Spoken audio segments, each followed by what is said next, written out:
Graça e paz. Esse vídeo nós vamos falar sobre a ira de Deus que está por vir. Por que nós vamos ser salvos dessa ira e como seremos salvos dessa ira? Então nós vamos colocar textos, eu juntamente com meu esposo, que vai estar gravando esse vídeo juntamente comigo, falaremos sobre esse tema, por que e como seremos salvos da ira de Deus. João 5:22 diz assim: assim, o Pai a ninguém julga, mas confiou todo o julgamento ao Filho. Em verdade vos asseguro, quem ouve a minha palavra e crê naquele que me enviou, tem a vida eterna. Não entra em juízo, mas passou da morte para a vida. Então, por que você não pode ser julgado? Você que creu na palavra. Qual é a palavra de Cristo? É aquele falou na cruz, está consumado. O que estava consumado? A ira de Deus já tinha vindo sobre ele. Sobre ele foram postos nossa condenação, nossos pecados. E ali ele consumou a ira de Deus contra o pecado. E aqueles que creem, sua palavra do está consumado, acredita, tem a vida eterna. Olha como o versículo diz. Tem, ou seja, já no presente, a vida eterna. Não entra em juízo, mas passou da morte para a vida. Então, quando você hoje ouve falar, nós estamos já vivendo a ira de Deus está sendo derramada contra o pecado, a ira de Deus está provocando todas essas catástrofes, Então, isso não é uma verdade. Por quê? Porque a ira de Deus não pode vir sobre os justos, aqueles que foram justificados pela fé. Olá, povo abençoado, a todos, graça e paz. Então é muito importante nós entendermos que quando Jesus disse que estava consumado, é que toda a obra já estava feita. Então não existe uma obra a ser feita, existe uma cooperação daqueles que entendem o chamado de Cristo, a levar esse amor, levar o evangelho, não a condenação, mas o amor e o evangelho da graça, as boas novas. Aqueles que entendem sabe que isso que está acontecendo no mundo hoje é a ira do diabo, porque o tempo dele está se findando. É muito importante nós sabermos separar isso, porque senão nós atribuímos ao Pai, a Deus, tudo aquilo que não é algo dele, que a ira dele ainda não está na terra. Mas essa ira nós sabemos que vai vir, Mas essa ira vai vir contra o quê? Justamente contra aqueles que não creram na obra consumada de Cristo, Vamos ler agora João 5:39, Jesus dizendo: vós religiosos, criteriosamente as escrituras. Que escrituras que eles examinavam, Eram as leis dadas a Moisés, Porque julgais ter nelas a vida eterna. Aqui Jesus está fazendo uma crítica, aos religiosos, porque julgavam na obediência às leis dadas a Moisés, obter a vida eterna. E ele continua dizendo: e são elas mesmo, ou seja, as escrituras, que testemunham acerca de mim. Aí o 45 diz: não penseis que eu vos acusarei diante do Pai. Quem vos acusa é Moisés, em quem tendes depositado a vossa esperança. Ou seja, a nossa esperança não pode estar naquilo que nós conseguimos fazer, porque a nossa justiça é falha, A nossa justiça própria, ela não pode alcançar a vida eterna. Então, a única forma de nós alcançarmos é através do que Cristo fez na cruz. A sua justiça foi nos imputada. Deus fez Cristo pecado para que nós fôssemos feitos a justiça de Deus. Então, por causa da justiça de Cristo, que nos foi imputada gratuitamente, a partir do momento que nós cremos, é que somos vistos justos. O que é uma pessoa justa? Uma pessoa justa é uma pessoa perfeita diante aos olhos de Deus. Mas isso não é possível humanamente. Se nós formos baseados nas Escrituras, no quanto nós conseguimos guardar as leis dadas no Monte Sinai, nós nunca alcançaríamos essa justiça. Por isso precisou ser pela fé. Não é isso, meu amor? Justamente, justamente. A palavra de Deus, a gente observa que Jesus ele deixou a critério das pessoas. Aquele que anda pela lei de Moisés será julgado por ela. E às vezes as pessoas acham que por nós vivermos num país que se dá muito jeitinho para muita coisa, né, Deus não trabalha assim. Não é, ele não quer de maneira nenhuma que ninguém se perca. Né? Não é que fulano ou cicano, não. Ele não quer que ninguém se perca, nem os religiosos. Mas quem cuida de viver pela lei vai ser julgado pela lei. Né? Aquele que cuida viver por determinadas coisas na sua vida, até alguém que não acredita em nada, ele vai ser julgado por isso. Ele não vai ser julgado por Deus. Jesus deixou claro aqui, eu não vim julgar ninguém. Né? As pessoas são julgadas por aquilo que eles creem. Só isso. Por isso que nós estamos mostrando aqui a verdadeira face de Cristo. Não aquilo que as pessoas andam dizendo dele, né? A verdadeira face do amor, da bondade, das boas novas, desse infinito carinho e apreço que ele tem de forma assim tremenda por todos aqueles que creem, né? Naquilo que ele fez lá na cruz, de verdade. 2 Tessalonicenses 2:2 diz assim, que vocês não se deixem demover facilmente do seu modo de pensar. De que modo de pensar aqui que Paulo estava alertando aos Tessalonicenses, né? Justamente quanto à graça de Deus, o favor imerecido, né? Essa justificação pela fé. Né? Por quê? Porque eles, assim como nós hoje, é muito fácil nós cairmos no mérito, no merecimento. Hoje nós vemos uma religião que prega isso o tempo todo, né? Que você precisa merecer o amor de Deus, precisa partir de você. Mas qual é o ponto de partida nosso? Partiu de Deus. Né? Nós falamos no vídeo anterior, essa reconciliação foi dada, né, partiu do coração de Deus. A partir do momento que nós cremos, nós nos reconciliamos com Deus através de acreditar naquilo que Cristo fez, é que essa justiça nos é imposta. E ele diz assim, nem fiquem perturbados, dando a entender que o dia do Senhor já chegou. O dia do Senhor é justamente a ira de Deus que virá sobre a terra. Mas essa ira virá por quê? Porque os homens rejeitaram aquilo que Cristo fez. Não creram nele. Então não glorificaram a Deus.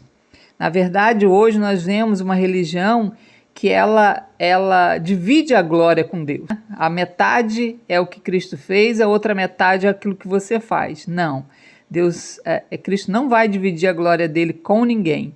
Toda a glória é dele. Toda obra foi consumada por ele. A única coisa que nós podemos fazer é aceitar. É um presente, é um dom gratuito. Então, o que eu faço? Eu aceito. Então, se eu não aceitar, não tem como eu usufruir desse presente. Né? A partir do momento que eu aceito aquilo que já foi feito, eu recebo essa justificação. Então, hoje nós vemos muito dizer, a ira do Senhor já está sobre a terra, nós já estamos no Apocalipse. Então, Paulo deixou aqui, né? Não se deixe demover facilmente, dando a entender que o dia do Senhor já chegou. Não chegou, porque você e eu estamos aqui ainda. Né? E o Senhor precisa nos tirar antes que essa ira venha. Né? Jesus disse, está consumado, pronto, tem nada mais para fazer. Então não deixe de ser surpreendido, creia, porque isso tem que fazer parte da sua vida. Você crendo da forma correta, você vai viver a vida eterna aqui já. Romanos 5,18 diz assim, portanto, assim como uma só transgressão, que nós sabemos se é de Adão, né, determinou na condenação de todos os seres humanos, assim igualmente um só ato de justiça, né, que foi o de Cristo, resultou na justificação, que traz vida a todos os seres humanos. Então, a transgressão de Adão trouxe a morte, né? A justiça de Cristo trouxe a vida eterna. Então, um só ato trouxe a condenação. Então, nada mais justo que também um só ato trouxesse a vida eterna. Então, isso precisa ficar gravado na nossa mente, né? Isso descer no nosso coração. A justificação é resultado, né, daquilo que Cristo fez, não daquilo que nós fazemos. O que você faz de bom vai te resultar em galardão. Isso sem dúvida, né? Você vai receber galardão. Mas você jamais poderia alcançar a justificação através das suas boas obras. O 19 diz: sendo assim, como por meio da desobediência de um só homem, que foi a de Adão, muitos se tornaram pecadores, assim por intermédio da obediência de um único homem, muitos serão feitos justos. Tanto o estado de pecador quanto o estado de justo não são ações, né? É um estado de ser. Ou eu sou pecador ou eu sou justo. Não tem como eu ir me justificando, né? Me tornando justo. Não. É um estado imediato. A partir do momento que você acreditou naquilo que Cristo fez na cruz, você deixou de ser pecador e se tornou um justo. No exato momento da sua conversão, Deus te vê perfeito, Deus te vê irrepreensível. E isso é o que vai te proporcionar escapar da ira dele. Então, nós temos que colocar isso em mente. Pecador não é aquele que peca. É um estado de ser. Ele já nasceu pecador. Uma criança recém-nascida não cometeu nada de bom nem de ruim e já é um pecador. Então, nada mais justo que um recém-nascido no espírito, né, que acabou de nascer, ele já é justo, sem ter praticado nenhum ato de justiça. Então, é assim que nós devemos entender, para que possamos absorver o que justiça é essa. Né? Como assim que eu vou ser declarado justo, sendo que eu ainda peco? Não é? Então, isso só pode acontecer por fé. Eu só consigo entender isso pela fé. Justamente, né, que você colocou, não tenho nada a acrescentar aí, só ressaltar que é um estado de ser, né? Quando a gente coloca aqui, a Bíblia ela diz, né, por um homem se tornaram, né, fala passado, né, tornaram-se pecadores, e por intermédio da obediência de um homem, muitos serão feitos. Parece que é uma coisa que vai acontecer depois do arrebatamento. Não. Essa palavra que serão feitos é um estado de pôr de pé.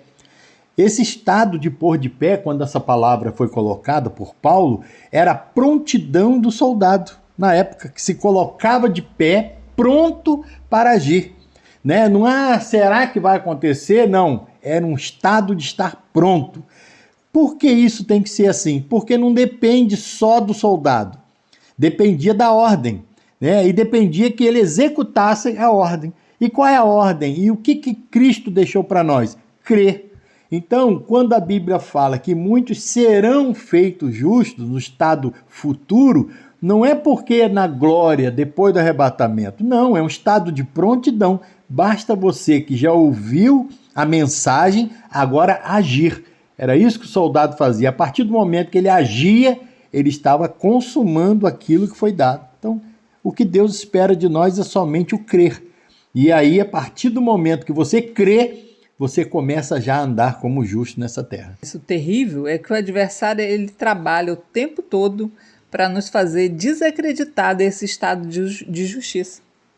Não é? Ele tenta a todo custo mostrar suas fraquezas, suas falhas, o quanto você erra, o quanto você peca, ainda peca.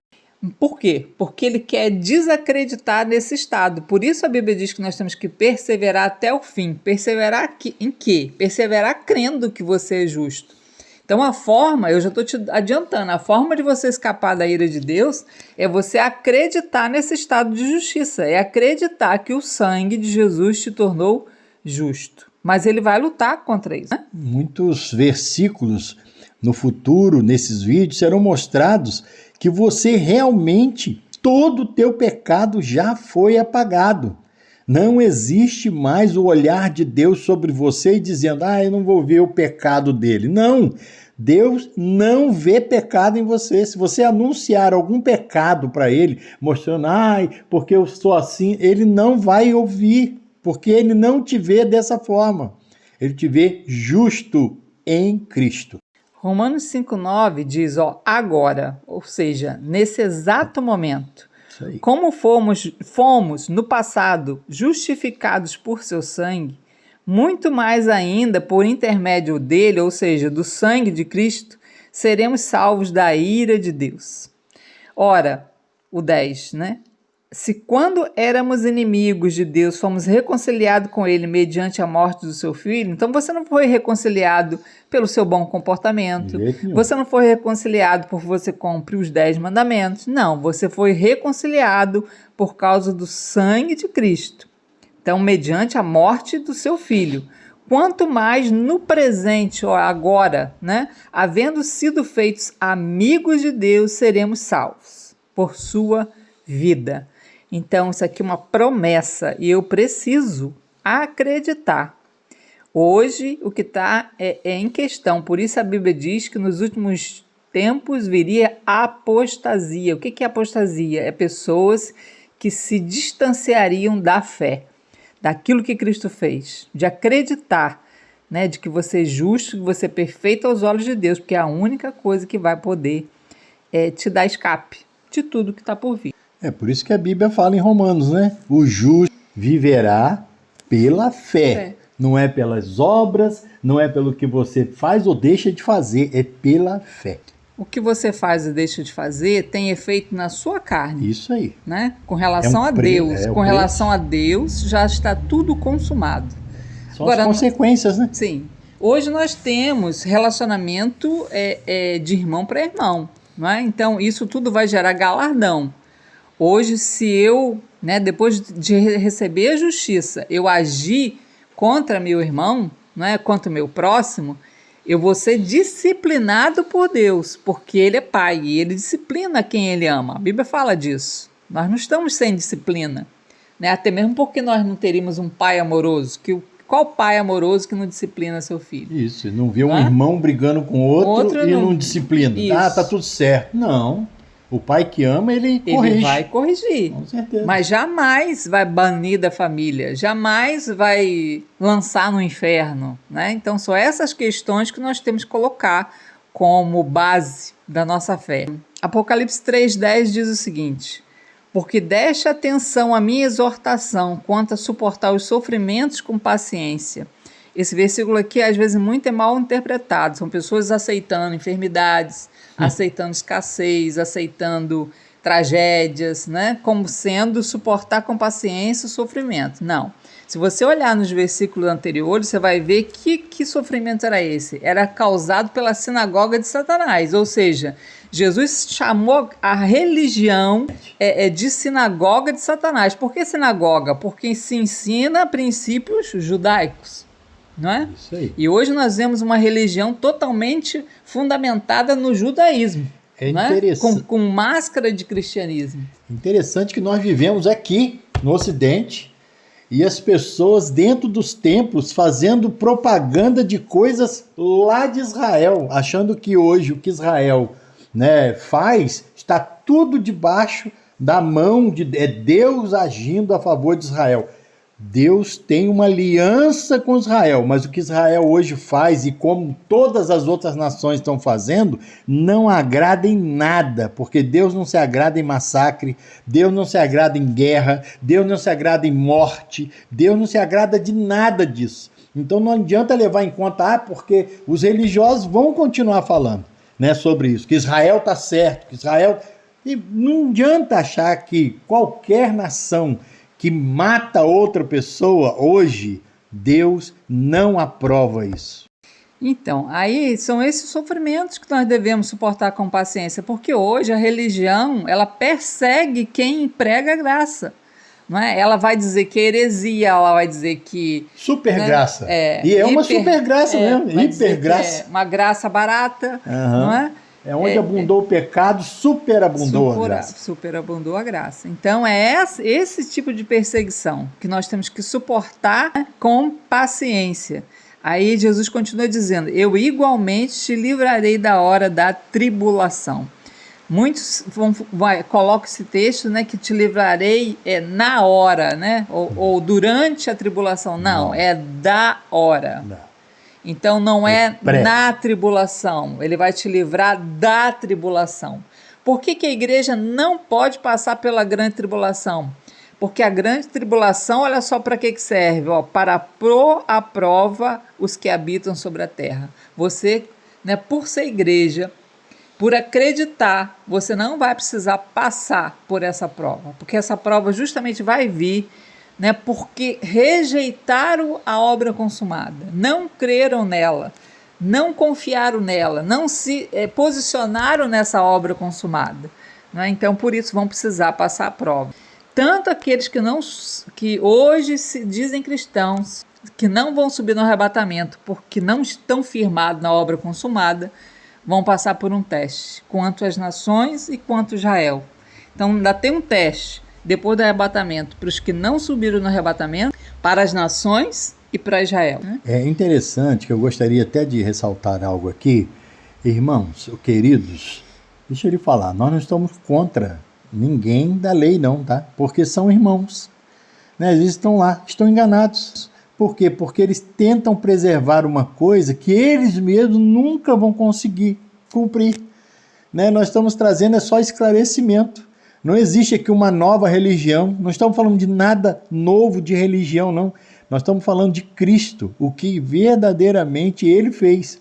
Agora, não importa aonde você esteja, porque a gente às vezes até conversa, né, meu amor? Que a primeira coisa que as pessoas perguntam é de qual igreja você é. Olha, o ser humano está tão confinado a isso que precisa se pertencer a um prédio para poder se falar do amor de Deus. Então isso não existe, querido. Você é único, você é sacerdote, é importante como filho de Deus que foi dado a você por poder dele. Então creia nisso. Quando você vê alguém trazendo alguma palavra da lei, só não aceite. Mas não, isso não existe para mim. Jesus já cumpriu tudo que tinha que eu fazer, ele já fez no meu lugar. Não é verdade, querida? Você te enxerga perfeito por causa do sacrifício de Cristo, mas como você se enxerga também é importante, porque vai da sua fé, vai da sua crença. Então, assim como você crê, assim será, né? Então, por isso é muito importante a forma como você se vê e a forma como você vê o outro também. Não é isso, meu amor? Então, a questão de falar, né, que nós vemos, às vezes, nossos irmãos ainda presos na lei de Moisés, presos, né, no fazer, na troca, né, no mérito. Às vezes nós vemos justamente aquela parábola que Jesus falou do filho pródigo, que o irmão que estava em casa, ele não pôde participar do banquete. Por que ele não pôde? Porque ele achou injusto aquele filho, né, receber tudo do pai sem merecer, né, enquanto ele estava ali merecendo, fazendo por merecer e achar que o pai nunca fez nada, né, em benefício dele. Então nós temos que ter muito cuidado, né, desse posicionamento de fé nosso. Né? Você quer fazer uma oração, meu Vamos amor? fazer uma oração, vamos agradecer a Deus. Né? Nós conversamos bastante, né, com bastante pessoas, diversas crenças, e assim nós vamos vivendo, trazendo a verdade. Né? Mas eu gostaria de orar com você nesse momento. É importante que você creia. Para você que já conhece, já recebeu a Cristo, em você habita, né, o Espírito Santo, em você habita o Espírito de Cristo. Então você pode orar declarando vitória sobre a sua vida, você mesmo, crendo, porque Ele irá te responder. Você não depende de ninguém para isso. Mas claro, nós podemos ajudar em oração. E você que ainda não conhece, eu quero orar por você nesse momento e declarar sobre a sua vida nessa hora, em nome de Jesus. E onde houver uma enfermidade que esteja atrapalhando na sua caminhada, não importa a área do corpo, não importa o sangue, né? Não importa, porque o poder de Deus está sobre a sua vida. Sinta o toque do Espírito de Deus sobre você, sinta o toque das mãos do Senhor sobre a sua vida nesse momento e seja curado, para que o nome de Jesus Cristo seja glorificado. Amém.